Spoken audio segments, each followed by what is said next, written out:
just a fine balance. Like our competitors on a nationwide scale, like have you heard of Cruise America? Yeah. So like Cruise America, they've got hundreds and hundreds of units around the country and they own all their inventory and they're literally producing 300 to 500 units, brand new units per year, but they have an exit strategy. They have retail lots where they can turn around and sell them. So they have that full play where they can get out of their inventory to get into the new inventory. So as far as just Joe Blow consumer going and buying a drivable RV to rent it out for a couple of years to sell it, Yeah. I highly discourage that. Yeah. The business model is really for current existing owners. The business model, it is to get those owners to come in and agree to the rental to utilize because it's better for them if they're not using it or whatever they need. And then you're doing the management of all of it. And then you get the 50% for the franchise, your little location or whatever you're doing. Right. And then you're getting those revenues or it's split obviously with the owners. Now, what if I'm open up, like, so let's say I'm doing this on, you got a storage facility and somebody's like, oh, I'm going to do this so I can drive revenue. What liabilities do you hold or take over associated with the managing the rentals of this? I think of this maybe a lot like U-Haul. Mm-hmm.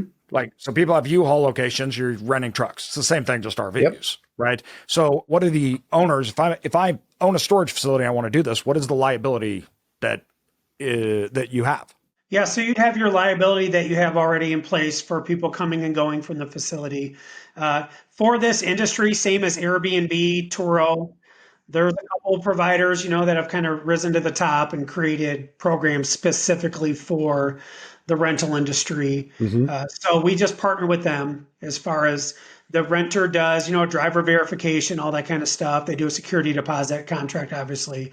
And then the couple major providers out there offer the insurance for the damages, the liability, and then they have those niche specific, add-ons. You can get interior damage protection, and then you can get the funny things they offer nowadays, pet protection and, things like that. So yeah, there's industry insurances for this. And you can basically, you mandate it. Yeah.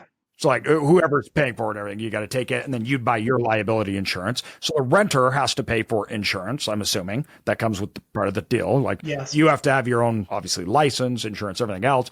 But then the owner of the location that's doing it, they need to have their coverage and insurance over it. How does it integrate with the access system for the locations? Like somebody goes to the website to rent an RV, then how did they get in and out of the facility?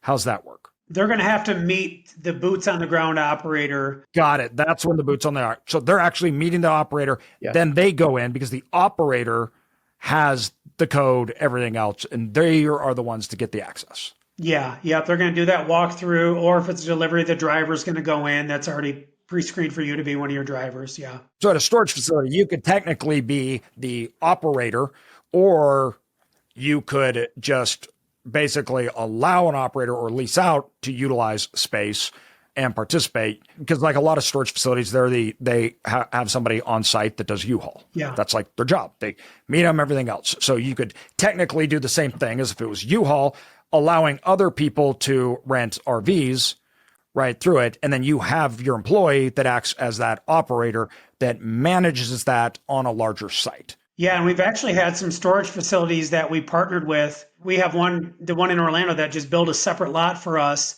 and they're including things that's extra money maker for the facility, a dump station, and then we get charged to dump, a wash station, a propane refill station. So those are other potential revenue sources for the storage facility to offer those for our operator that's operating out of the facility. Okay. Now, what is the revenue expectation? So if I'm in semi-seasonal place, it doesn't need to be the north, but it's just normal seasonality, right? Schools, things like that going on. And I have not a lot of spaces, but maybe it's 10. And so I want my manager to allot. Is there a minimum? Is it like, no, you need to have at least so much capacity, or we're not going to let you do it? Like, how do they become an operator? What is the requirements of them for volume? Like, is it you need a large amount? Like I need to be able to have 20 renters or 100 renters, or is it I could do this with 5 spots for RVs? Are you a new self-storage investor and want to know what that facility is worth, what the risk is, how to underwrite it? Well, that's exactly what we do in a feasibility study. A feasibility study, we actually look at the market for you. We look at the finances, the underwriting, we show you where the upside is, the downside, and all the risk.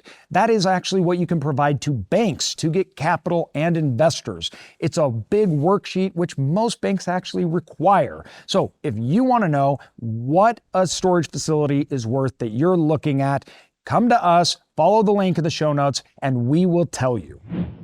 Yeah, we like to see about 10 units within the first year for a franchisee. And then the business model is really kind of caps for those that are looking to do 6 figures. You can cap about 25 units and do really well. And we're getting our item 19. I don't know how much you know about the franchise world, but we're getting our item 19 done right now. So we'll be able to share more numbers here this year because we got all that stuff in line to do. So we're excited to be able to share that. But the average rental that goes out is 6 days, and just on the nightly rental revenue for the franchisee, depending on if it's a towable to a drivable, they're going to get about $500 to $700 just off the rental revenue. And then there's all this additional revenue that you can make, so you can rent camping chairs and the list goes on and on and on. You can rent linens and kitchen kits and all the things. Yeah, that makes sense. So, because this is a very interesting time where people are looking as lower demand comes in and, high interest rates, things like that. People are looking at reutilizing space. How can we do it differently? Especially a lot of people have had issues and stuff with things like U-Haul simply because they're a competitor. So people are like, wait, I'm literally using you and you have a facility right down the road. Like people start to feel weird about that. That's brilliant of them, isn't it? Yeah, it is. How's the outlook on the coming few years here with, let's say, high interest rates? People aren't buying RVs. What does that look for you guys? So do you guys think that that's a good thing for this business model, or is that going to create some challenges? And how would you overcome it? Hey, Mark, you want to speak to that one? Because you've got that great report. Sure. Yeah, I went, part of my due diligence was starting this business.